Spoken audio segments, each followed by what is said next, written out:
Ambassador Caitlin Glass stood before the Galactic Council, her uniform crisp despite the three-day journey to reach this station. Behind her, Admiral James Holloway remained stone-faced, his hands clasped behind his back.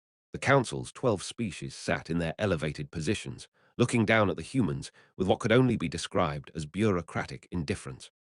The Corvathi representative, a towering insectoid creature with crystalline wings, clicked his mandibles impatiently.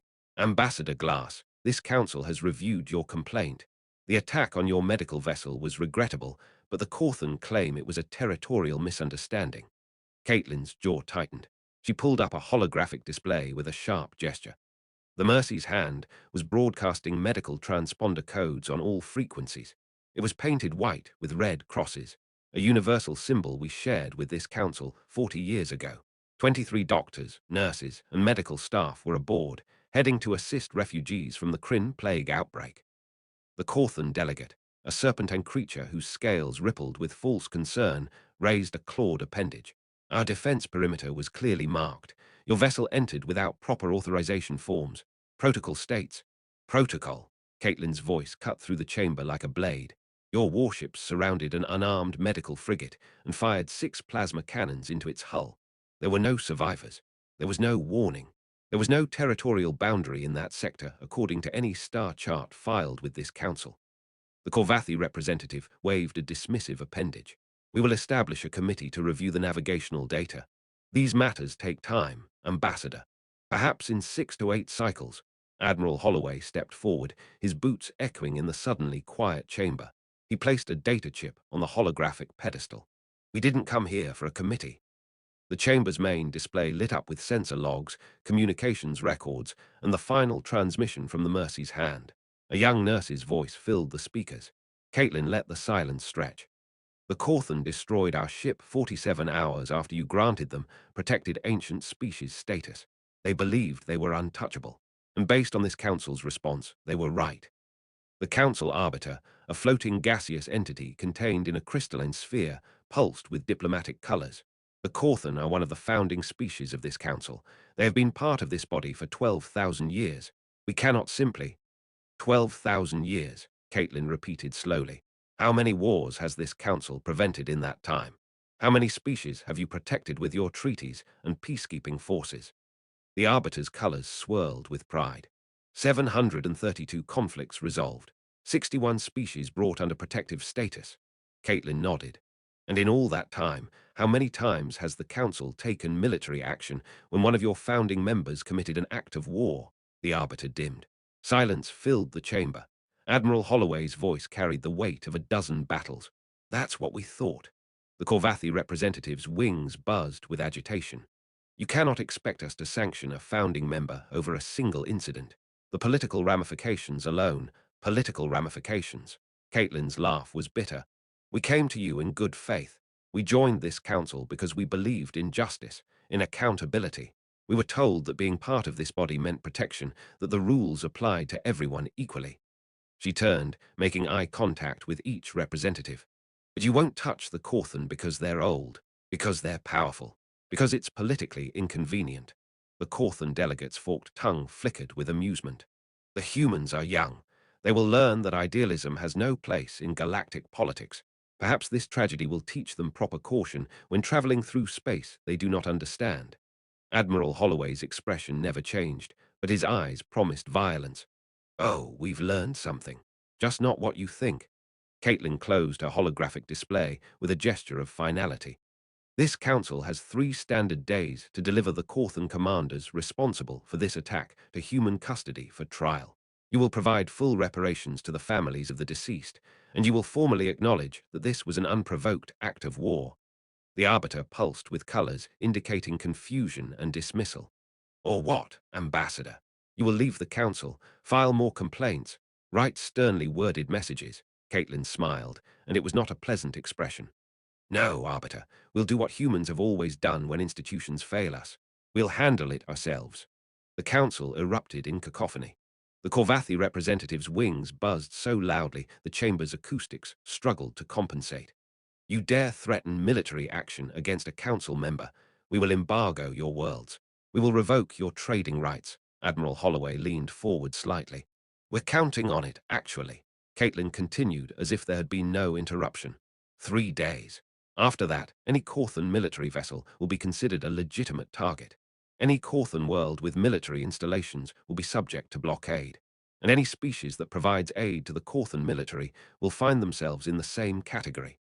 The Corthan delegate reared up, scales flashing with rage.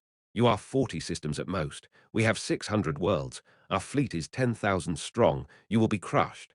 Maybe. Caitlin turned toward the exit. But those 23 people on the Mercy's hand were healers. They spent their lives running towards suffering, not away from it. They died because your species thought they were above consequences, because this council was too cowardly to enforce its own laws. Admiral Holloway followed her toward the chamber doors. We'll show you what consequences look like. The Arbiter's colors flashed desperately. Ambassador, please be reasonable. We can negotiate. We can. Caitlin stopped at the threshold and looked back over her shoulder. You know what's funny? We actually believed you were different. We thought a galactic community meant justice for everyone, not just the powerful. Her voice hardened. 3 days. The doors sealed behind them with a pneumatic hiss. 72 hours later, the Corthan Second Fleet ceased to exist. Human warships had translated into the system, with weapons already hot. The Corthan commanders, expecting lengthy negotiations and posturing, found themselves engaged by an enemy that had spent 3 days doing nothing but plotting firing solutions and eliminating escape vectors. The battle lasted 6 minutes. Admiral Holloway broadcast the sensor logs to every Council world. No commentary, just raw data showing systematic, ruthless efficiency. Human railguns punched through shields that had been considered state-of-the-art. Human electronic warfare turned Corthan targeting systems into self-destructive liabilities. Human tactics, honed through centuries of fighting themselves, treated the Corthan fleet like practice targets. The Council called for immediate ceasefire. The humans ignored them. The Corvathi offered to mediate. The humans blockaded 3 Corthan colony worlds. The Corthan sued for peace. The humans demanded unconditional surrender. By the end of the first week, the Corthan had lost 46 warships, 2 orbital stations, and every ounce of their reputation for invincibility. The humans had lost 3 frigates and had already replaced them with vessels pulled from reserve fleets Earth hadn't admitted to having. Ambassador Caitlin Glass returned to the council chambers exactly 10 days after her ultimatum. This time, she wasn't invited. The humans simply walked in, flanked by security forces the council's guards didn't dare stop. The Arbiter pulsed with subdued colors. Ambassador, we are prepared to discuss terms. You had your chance to discuss terms. Caitlin's voice was flat. We're here to dictate them. The council representatives shifted uncomfortably in their seats. The Corthan delegate was noticeably absent. Admiral Holloway activated a holographic display. The Corthan commanders responsible for the attack on the Mercy's Hand are currently in custody aboard the Philadelphia. They will stand trial under human law. If any council member attempts to extract them, we will consider it an act of war. The Corvathi representative's wings drooped.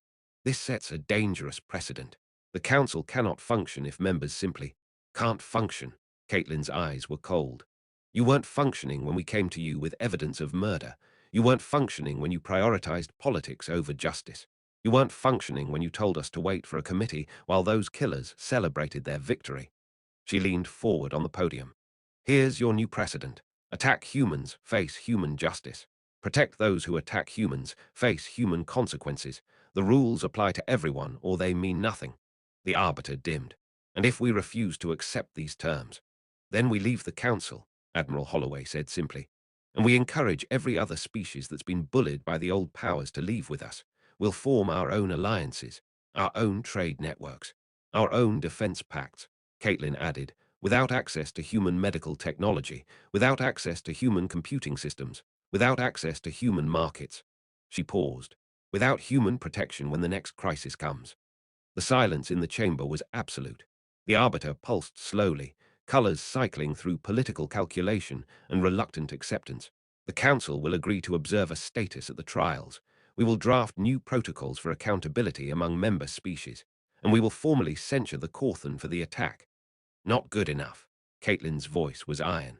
The Corthan lose their protected ancient species status. They will be subject to the same rules as everyone else. No special treatment, no exemptions. The council representatives looked at each other. The weight of 12,000 years of tradition pressed against the reality of human warships in orbit. The Arbiter's colors steadied into acceptance. Agreed, Caitlin nodded once. 23 people, that's all it took. 23 healers who wanted to help refugees. Remember that number, Council, because we will never forget it. Admiral Holloway secured the data chip containing the agreement and turned toward the exit. There's an old Earth saying, trust must be earned twice, once when given, once when broken. You broke ours. He glanced back. Pray we don't break yours. The two humans walked out of the chamber, leaving the Galactic Council to contemplate the lesson they just learned. Justice delayed is justice denied, and humans have very long memories. 6 months later, the trial of the Corthan commanders concluded with guilty verdicts. The families of the Mercy's hand crew attended the sentencing. The Galactic Council ratified sweeping reforms to its accountability structures. The Corthan, stripped of their ancient privileges, found themselves subject to the same laws as everyone else. And throughout human space, a new saying emerged, whispered in academies and barrooms, in military briefings and diplomatic lounges. Cross one, answer to all. Because humanity had learned long ago that the difference between murder and consequence is whether anyone cares enough to act. And for 23 souls aboard the Mercy's hand, humanity cared enough to shake the galaxy.